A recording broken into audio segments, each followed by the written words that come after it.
안녕하세요. 다시 살리는 중보기도 다살기 11번째 시간입니다. 무더운 8월의 첫날 이렇게 또 영상으로 함께 기도에 대해서 은혜를 나누게 되어 감사드립니다. 오늘은 북한을 위한 북한 선교, 통일 한국을 위한 중보기도에 대해서 말씀을 드리도록 하겠습니다. 제가 다시 살리는 중보기도 강의 커리큘럼을 짜면서 많은 고민을 했습니다. 서너 번을 고치던 와중에 하나님께서 제게 주신 깨달음 중에 하나가 북한 땅을 위해서 기도해야 한다라는 것이었습니다.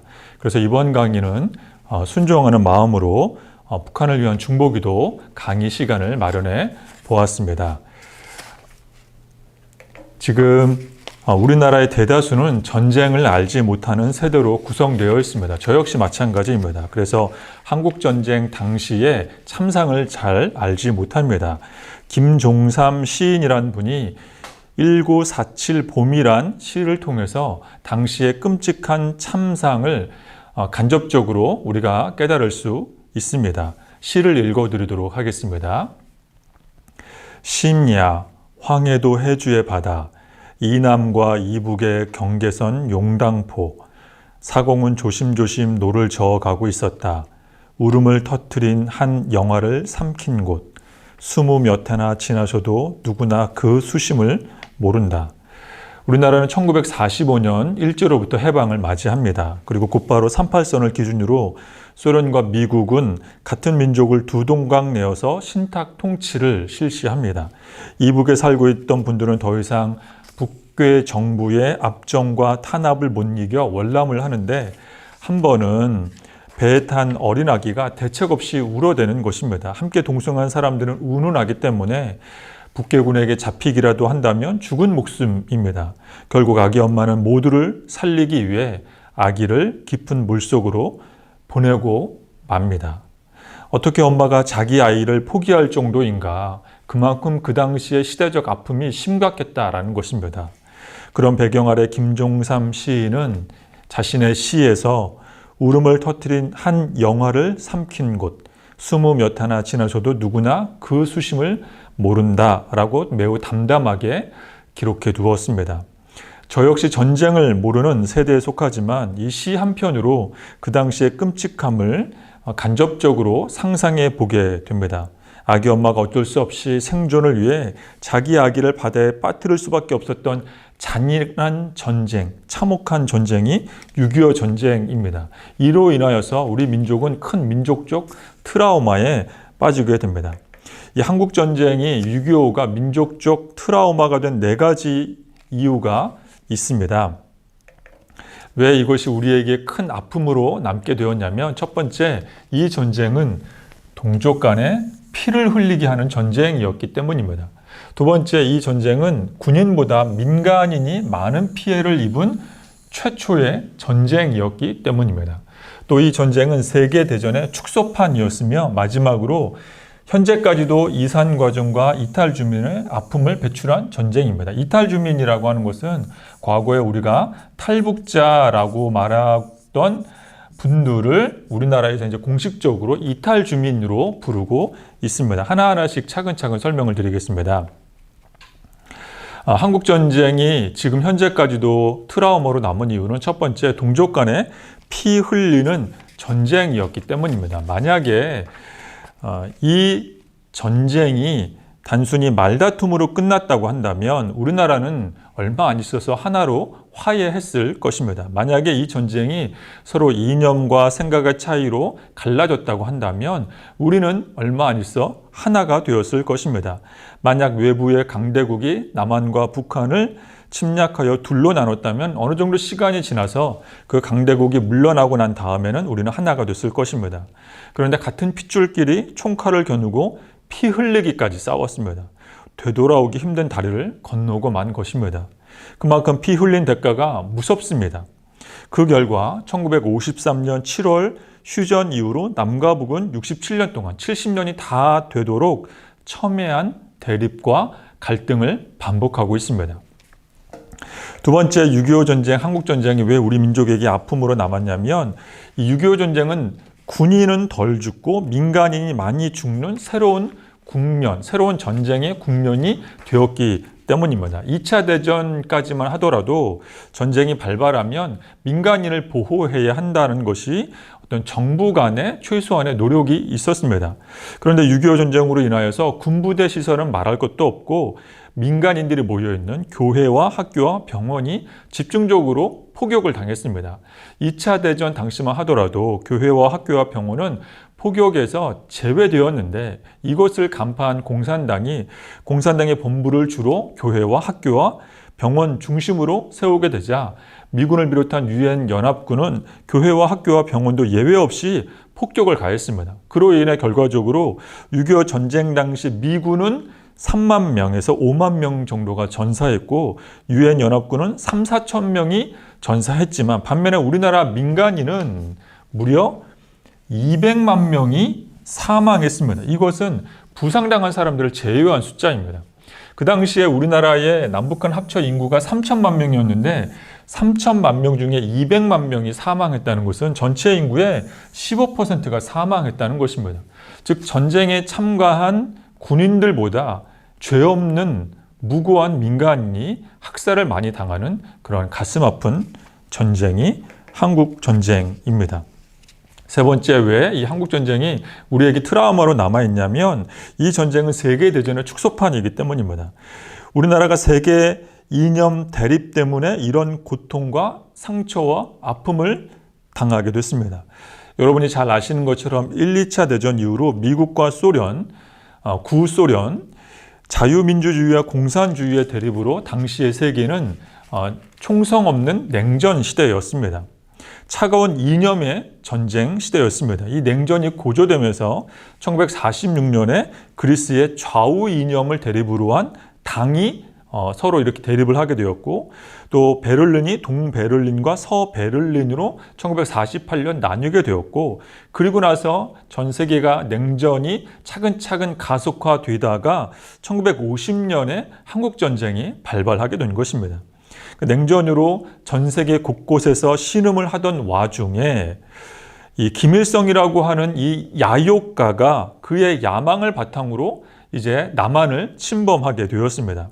이 김일성의 도발을 용이해 준 것은 자유민주주의를 타도하려는 소련과 중공의 속셈이 밑바탕에 깔려 있었기 때문입니다. 그래서 북측에서는 소련과 중공이, 그러나 남측에서는 미국을 위수한 영국, 호주, 캐나다, 네덜란드 여러 나라들이 연합국을 이루어서 그러니까 자유민주주의를 수요하는 나라와 이 공산주의를 수요하는 나라가 우리나라에서 이 두 세력이 싸움이 붙게 된 전쟁이 바로 한국전쟁입니다. 그래서 많은 학자들이 말하기를 이 전쟁을 평가할 때 일어나지 않았지만 3차 세계대전의 축소판이다.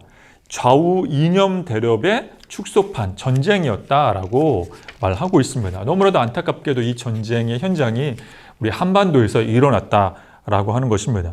그래서 이 유엔군의 참전으로 보면 수세에 몰린 김일성이 중국 모택동에게 자필 편지를 써서 중국과 우리나라는 형제 나라이다, 형제 관계이다, 우리를 도와줘야 한다라고 하는 그런 김일성의 자필 편지가 중국 단동의 전쟁 박물관에 가면 고스란히 남아있는 것을 보게 됩니다. 이 전쟁에 참가한다는 공식 선언도 없이 중공군의 막대한 인해 전술로 전세를 뒤집어서 마치 고래싸움의 새우등 터지듯이 냉전의 희생양으로 지금까지 우리나라는 남과 북으로 나뉘게 된 것입니다. 이것은 우리나라 사람 중에 누구도 원하지 않았던 비참한 전쟁입니다. 냉전의 희생물이 우리 민족이 되어야 했던 것입니다. 네 번째, 이 한국전쟁 6.25 전쟁이 왜 우리 민족에게 아픔으로 남게 됐냐면 아직까지도 많은 이산가족과 이탈 주민을 배출했기 때문입니다. 우리나라에는 하나원이라고 하는 통일부 산하의 정부기관이 있습니다. 하나원은 우리나라에 들어온 이탈 주민이 우리나라에 잘 정착하도록 돕는 기능을 하는 단체입니다. 제가 예전 교회에서 청년부를 섬길 때 북한 선교를 해야겠다는 마음을 하나님께서 주셔서 하나원 단체와 제가 섬기던 청년부가 서로 이렇게 협력하여서 이탈 주민이 그 도시에 잘 정착하도록 돕는 사역을 펼친 적이 있습니다. 그래서 하나원 직원이 청년부에 와서 교육을 하기도 하고 또 청년들과 이탈 주민들을 짝꿍을 맺어 주어서 그들이 한국 땅에 또 어떤 한국에 있는 모 도시에 정착하는 도우미 사역을 청년들을 통해서 이렇게 섬김의 사역을 펼치게 했습니다. 큰 일을 맡긴 것이 아니라 쉬운 것이었습니다. 우리에게는 익숙한 것인데 그들에게는 불편한 것입니다. 예를 들어서 버스 타는 방법이라든지 핸드폰 사용법, 전기세 내는 법, 핸드폰 충전하는 법, 은행 가는 법, 이런 사소한 것들이 그들에게는 굉장히 남한 사회에 정착하는 큰 장벽이나 다름없기에 또 우리 청년들의 도움으로 그들이 남한 사회에 정착할 수 있도록 이탈 주민을 돕는 사역을 펼쳤습니다. 그런데 많은 청년들이 힘들어했습니다. 그 이유는 이탈 주민이 도무지 마음을 열지 않았기 때문입니다. 이탈 주민은 일단 처음 보는 사람을 의심을 합니다. 왜냐하면 이탈 주민들은 탈북하는 과정 속에서 생사를 넘는 어려움을 겪었기 때문입니다. 그래서 그들은 일단 사람을 만나면 의심의 눈초리로 쳐다봅니다. 그래서 제가 섬겼던 청년들이 그들에게 한 걸음 다가가면 그들은 두세 걸음 뒤로 물러나 때로는 청년들의 연락도 받지 않는 일들이 비일비재하자 청년들이 힘들어하는 것을 보게 되었습니다. 이탈 주민 중에 김현식이라고 하는 분이 있습니다. 이분은 1992년에 탈북한 이탈 주민이신데 이분은 북한에서 38년 동안 평양 사범대학에서 러시아를 가르치는 교수님입니다. 근데 이분이 탈북하여 우리나라에 와서 나는 21세기 이념의 유목민이다라는 책을 썼습니다. 그래서 그 당시에 북한 사회의 참상을 이분의 책을 읽어보면 잘 알 수 있습니다. 이분이 쓴 책의 한 대목을 제가 소개하도록 하겠습니다. 이분이 말하기를 북한은 노예의 나라다라고 말합니다. 그러면서 전 국민이 오직 김일성 한 집안을 위해 존재하도록 만든 거대한 감옥이 북한 사회이다라고 말하고 있습니다. 꼬집어 비판을 합니다. 또 박연미라고 하는 젊은 청년 자매가 있습니다. 이 청년 자매도 북한을 탈북하여서 북한의 참상에 대해서 2015년에 내가 본 것을 당신이 알게 됐으면 이라는 책을 썼습니다. 사랑하는 여러분, 이 강의를 여러 번 보는 것보다 차라리 이 책 한 권을 읽는 것이 북한 선교 통일 한국을 위해서 기도하게 하는 마음을 불러일으키게 만들 것입니다. 이 청년자매는 13살에 탈북을 하였습니다. 그런데 이 책에 보면 너무너무 모진 고생을 하였습니다. 북한의 인권 유린의 그 심각성, 인권 박탈의 현주소를 책을 통해서 알게 됩니다. 정말 책을 읽으면 피가 거꾸로 쏟는 듯한 느낌, 너무나도 마음 아픈 그런 감정이 휩싸이게 됩니다. 이 자매는 2015년에 책을 발간하여서 지금은 미국, 프랑스, 독일, 세계 곳곳을 세계 곳곳을 누비면서 북한의 참상을 폭로하는 역할을 하고 있습니다. 그래서 2014년에는 BBC에서 선정한 세계 100대 영향력 있는 여성으로 뽑힐 정도입니다. 아직도 우리나라는 분단 70년이 다 되어 가도록 이렇게 아픔 가운데 고스란히 노출되어 있습니다. 그러나 정말로 더 안타까운 것은 한국전쟁 67년, 이제 한국전쟁 발발, 휴전된 67년, 한국전쟁 발발 70년이 된 올해에 정말로 가슴 아프고 심각한 점은 우리나라의 남한의 많은 사람들이 의외로 통일에 대해서 부정적인 생각을 갖고 있다고 하는 것입니다. 얼마 전에 통계 자료를 살펴보니 66% 이상이 통일을 원하지 않으며 23%가 통일될 확률이 매우 적다, 이렇게 반응을 보였습니다. 또 42% 이상이 절대 통일이 안 될 것이다라고 부정적으로 내다봤고, 그래서 4세기 3장에 보면 전쟁을 알지 못하는 세대가 얼마나 이 북한과 우리나라가 하나가 되는 것에 대해서 부정적으로 생각하는지 이런 센서스만 보더라도 우리가 쉽게 알 수가 있습니다. 제가 예전에 있던 교회에서, 우리 교회 아니라 예전에 섬기던 교회에서 청년 사역을 할 때 청년들에게 통일에 대해서 역설을 하면 대부분 왜 통일을 해야 하는지 모르겠다, 북한은 북한대로 살고 우리는 우리대로 살면 그만이지 않는가라고 하는 반응을 많은 청년들이 보였습니다. 왜냐하면 통일을 알지 못하는 세대는 북한에 비해서 풍족하고 풍요로움 속에서 살았고, 또 한국전쟁 6.25에 대해서 민족 교육에 대해서 학교에서 제대로, 교회에서 제대로 배우지 못했기 때문입니다. 통일과 참혹한 북한에 대해서 무관심으로 방주하는 이 젊은 세대, 이 많은 사람들의 무관심이 사실은 큰 문제입니다. 이를 위해서 우리가 무작정 반공교육을 할 것이 아니라, 그래서 때로는 대책 없는 반공교육이 통일에 대해서 반대하게 만드는 역효과를 낼 때가 많이 있습니다. 그래서 무조건 이 북한 정부가 나쁘다라고 말하다 보니 북한으로부터 우리가 오히려 멀게 만들게 되는 오히려 역효과를 가져오게 된다라고 하는 것입니다. 그래서 우리는 통일을 알지 못하는, 전쟁을 알지 못하는 세대에게 왜 통일이 필요하고, 통일의 혜택이 무엇이고, 통일 이후에 우리나라의 국력 성장과 통일을 위한 교회의 사명이 무엇이며, 통일을 통하여서 교회가 어떤 이익을 누리게 될 것인지, 또 전쟁의 비극에 대해서 논리적이고 합리적인 교육이 필요합니다. 무엇보다 우리 장년 세대의 기도가 절대적으로 필요합니다. 기도가 필요합니다. 그렇다면 왜 우리가 통일한국을 위해서 기도해야 하는가?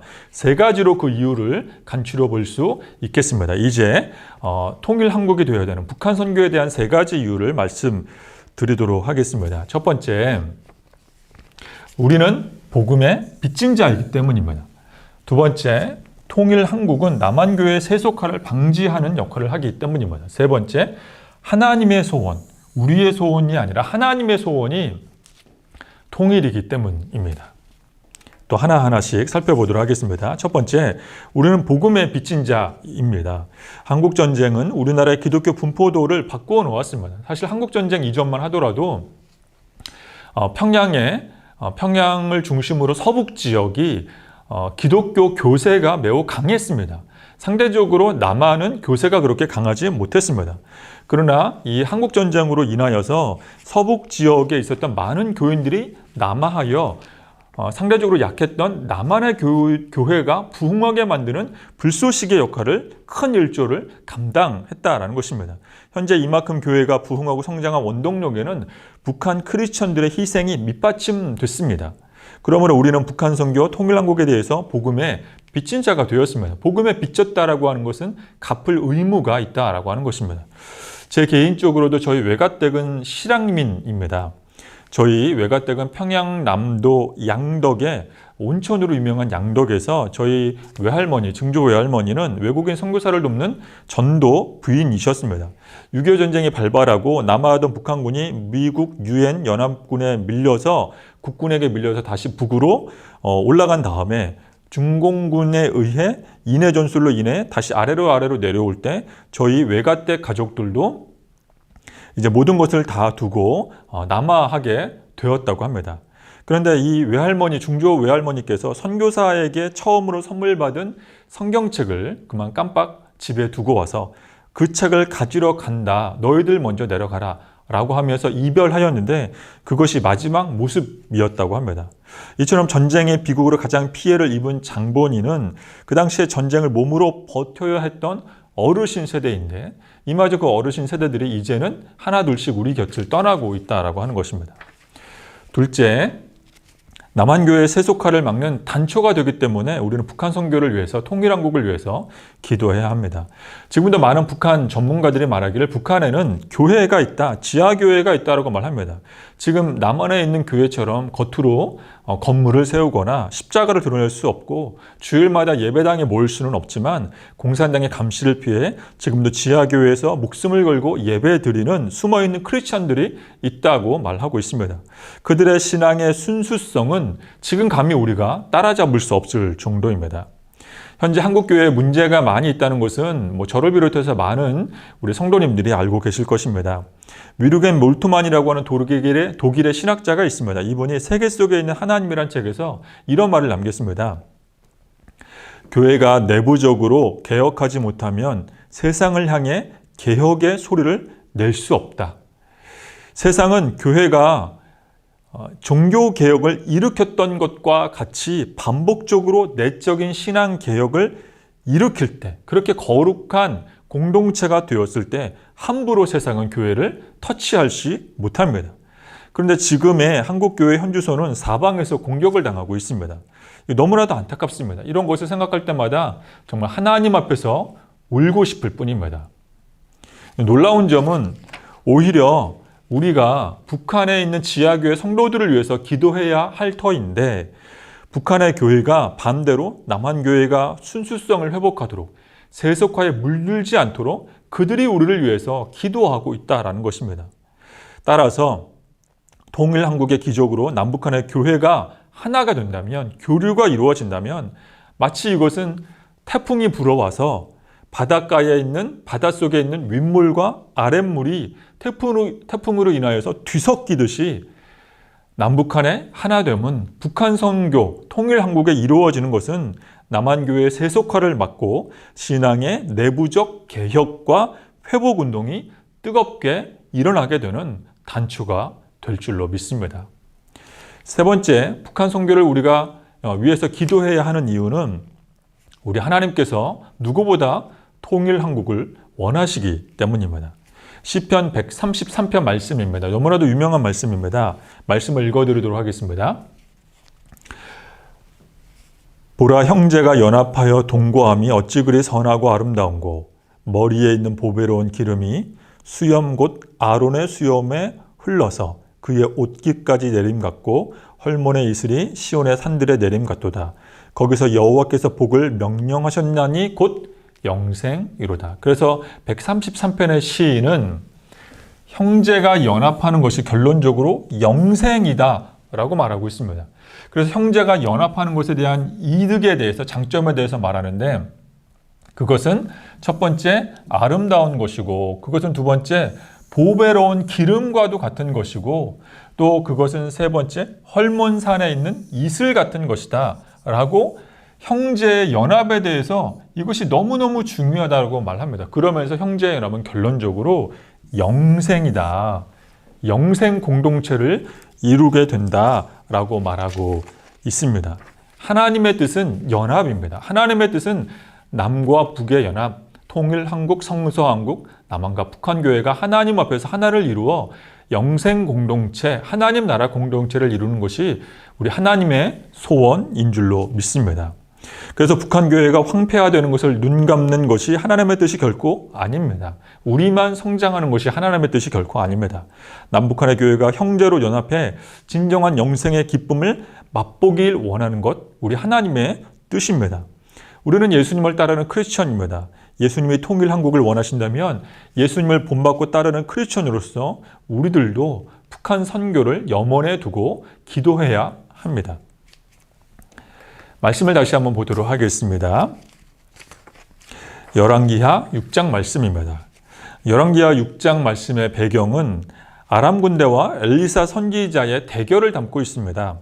북이스라엘과 대립각을 세우던 아람 왕은 호시탐탐 북이스라엘로 군대를 보내서 북이스라엘을 전복하려고 했습니다. 그런데 그럴 때마다 아람 군대가 가는 곳곳마다 이스라엘 군대가 철통같이 막고 있습니다. 그래서 아람 왕은 내부에 첩자가 있다고 생각을 했습니다. 그런데 알고 보니 하나님의 사람 엘리사가 열왕기하 6장 12절에 의하면 아람 왕이 침실에서 생각하는 그 은밀한 계획도 하나님께서 엘리사를 통해서 깨닫게 해주시고, 엘리사 선지자는 이스라엘 왕에게 다 보고하는 상황이라고 말하고 있습니다. 다시 말해 기도의 사람 엘리사 때문에 사전에 미리 아람 군대의 침투 길목을 다 차단하게 되었다라는 것입니다. 이에 격분한 아람 왕은 엘리사가 거주하는 도단성으로 많은 군사와 말과 병거를 보내 그 성을 포위하게 만듭니다. 다음 날 아침 엘리사 아래에서 훈련받는 사원 한 명이 그 광경을 보고 열왕기하 6장 15절에 보면 우리는 이제 어찌해야 합니까? 우리는 망하게 되었습니다 라고 엘리사 선지자에게 보고를 합니다. 그때 엘리사 선지자가 한 유명한 기도문이 있습니다. 열왕기하 6장 16절 17절 말씀입니다. 또 말씀을 읽도록 하겠습니다. 대답하되 두려워하지 말라. 우리와 함께한 자가 그들과 함께한 자보다 많으니라 하고 기도하여 이르되 여호와여 원하건대 그의 눈을 열어서 보게 하옵소서 하니 여호와께서 그 청년의 눈을 여심해 그가 보니 불말과 불병거가 산에 가득하여 엘리사를 둘렀더라. 눈을 열어 보게 하옵소서. 이것이 북한 선교를 향한 우리의 기도가 되어야 합니다. 엘리사 선지자가 기도합니다. 우리처럼 기도합니다. 그랬더니 영적인 눈이 감춰져 있던 선지생도의 눈이 열어져서 보게 하옵소서라고 하는 그의 기도에 응답하여서 그 선지생도 청년의 눈을 하나님께서 열어 주셨습니다. 눈을 열어 보게 하옵소서라고 우리가 북한 선교 통일남국을 위해서 기도 제목 삼고 하나님께 간구하면 하나님께서 북한의 군대보다, 중국의 군대보다, 러시아의 군대보다 더 월등히 많고 더 뛰어난 하나님의 군대로 이 나라 이민족 조국교회를 지키고 계심을 우리가 보게 될 줄로 믿습니다. 몇 년 전 저는 제가 예전에 섬기던 청년들과 함께 중국의 단동으로 단기 선교를 다녀오게 된 적이 있습니다. 제가 섬기던 그 청년부에서 한 청년을 중국 선교사로 파송하게 되어서 또 그 청년의 선교 현황도 직접 볼 겸 하여서 청년들을 데리고 팀을 꾸려서 단기 선교를 가게 되었습니다. 저는 그곳에서 통일을 위해 움직이시는 하나님을 만났습니다. 단동에서 한국 선교사, 중국 선교사와 함께 통일 선교를 준비하는 하나님의 현장을 보게 되었습니다. 그곳에서 만난 한국 선교사님은 과거 무역 실크로드를 통해서 지도에서 보는 것처럼 무역 실크로드를 통해서 우리나라에서 저 유럽까지 교역을 했다고 한다면 이제 우리가 남북한이 통일 한국만 된다면 남북한을 통하여서 저 유럽까지 복음이 뻗어나가는 복음의 실크로드가 열리게 될 것이다. 나는 이것을 위해서 이 단동에서 준비한다라고 하는 그 선교사님의 보고를 들었을 때, 이야기를 들었을 때 제 마음이 뜨거워졌습니다. 또 중국 단동에서 북한의 NGO 단체를 통해서 북한에 옥수수 보내기를 무료로 펼치고 있는 선교사님을 만나게 되었습니다. 그 선교사님은 단동 땅에 해마다 10,000평 이상의 옥수수를 심어서 그 옥수수를 수확하여 중국으로 무료로 보내는 그런 운동을 하고 있었습니다. 그 옥수수 땅에 가서 선교사님을 돕는 일을 하며 땀 흘리며 선교사님을 도우며 제 키보다 훨씬 더 키가 높게 자란 그 옥수수를 보면서 하나님께서 저에게 이렇게 말씀하시는 것 같았습니다. 장훈아, 얼어붙은 북한 땅은 곧 따뜻해질 것이다. 북한에는 아직도 나의 자녀들이 많이 있다. 그들을 위해, 그날을 위해 기도하지 않겠니? 하나님이 저에게 그렇게 제 마음 가운데 말씀하시는 것만 같았습니다. 몇 년 전 별세한 서독, 동독을 하나로 이룬 통일 베를린을 만들어낸 서독의 총리였던 헬무트 콜 총리는 많은 기자들이 그에게 와서 통일 독일의 비결을 묻자 그는 이렇게 대답을 하였습니다. 잔뜩 낀 구름 사이로 태양이 잠깐 비추었는데 우리는 그 기회를 붙잡았습니다. 우리들도 지금의 통일의 모습이 미래가 어두운 구름이 빽빽히 둘러싸여 있는 것 같습니다. 그러나 사랑하는 여러분, 반드시 하나님이 비춰주시는 태양빛이 비출 줄로 믿습니다. 빽빽한 구름 사이로 하나님께서 태양이 잠시 비치도록 역사해 주실 때 우리는 반드시 그 기회를 붙들어야 합니다. 아무도 우리를 도와주지 않습니다. 일본, 러시아, 미국, 중국 그들은 다 자기의 셈법에 따라 우리나라를 이용할 뿐입니다. 그들의 이익에 따라 주판을 굴리며 계산할 뿐입니다. 통일의 주역은 기도하는 우리가 되어야 할 줄로 믿습니다. 우리가 잘 알듯이 1950년 38 도선을 김일성의 불법 남침으로 시작된 이 전쟁은 종전이 아니라 휴전 상태입니다. 언젠가 하나님께서 이 전쟁을 끝내 주실 줄로 믿습니다. 하나님께서 이 전쟁을 이제 끝내 주시는 그날, 언젠가 하나님께서 6.25 전쟁의 아픔을 치유하시고 그날을 위해서 기도하시는 사람들을 기다리고 계신 줄로 믿습니다. 끝으로 하나님께서 역사하셔서 사랑하는 우리 조국이 통일 한국으로 뻗어나가는 영광스러운 그날을 위해 지금도 아픔을 치유하고 계시는 줄로 믿습니다. 그날을 위해 기도하는 저와 여러분 될 수 있기를 간절히 소망합니다. 하나님께서 통일한국 북한 선교를 위해서 누가 기도하겠느냐라고 물어보신다면 주님 제가 여기 있습니다라고 당당히 말하며 고백하는 저와 여러분 될 수 있기를 예수님의 이름으로 축복합니다. 기도하겠습니다. 사랑의 하나님 아버지, 6.25 전쟁 이후 숱한 전쟁의 불씨를 하나님께서 진화하여 주시고 지금까지 평화로울 수 있도록 보호해 주신 줄로 믿습니다. 앞으로도 복음으로 하나 되는 우리나라, 평화로 이루어내는 통일한국 되도록 하나님 아버지 주장해 주시옵소서. 특히 김일성 삼부자가 북한의 하나님의 공의와 심판을 받게 하시고 통일의 그날이 반드시 올 것인데 이를 위해 기도로 동참하는 우리가 모두 되게 해 주시고 전쟁의 아픔으로 눈물 흘리는 많은 분들과 북한에서 억압을 받는데 이것이 억압인 줄 모르고 살고 있는 불쌍한 우리 동포들과 상상조차 안 되는 엄청난 좌절과 절규를 뚫고 북한을 탈출한 이탈 주민들을 우리 하나님 불쌍히 여겨 주시옵소서. 아버지 하나님 그들을 속히 만나 주시옵소서. 하나님의 백성으로 삼아 주시옵소서. 또한 이 나라의 민족을 국리로 여기시사 평화적으로 속히 하나 되게 인도하여 주시옵소서. 우리의 모든 간구를 우리나라를 지켜주시고 목자가 되어주시는 예수님의 이름으로 기도드립니다. 아멘.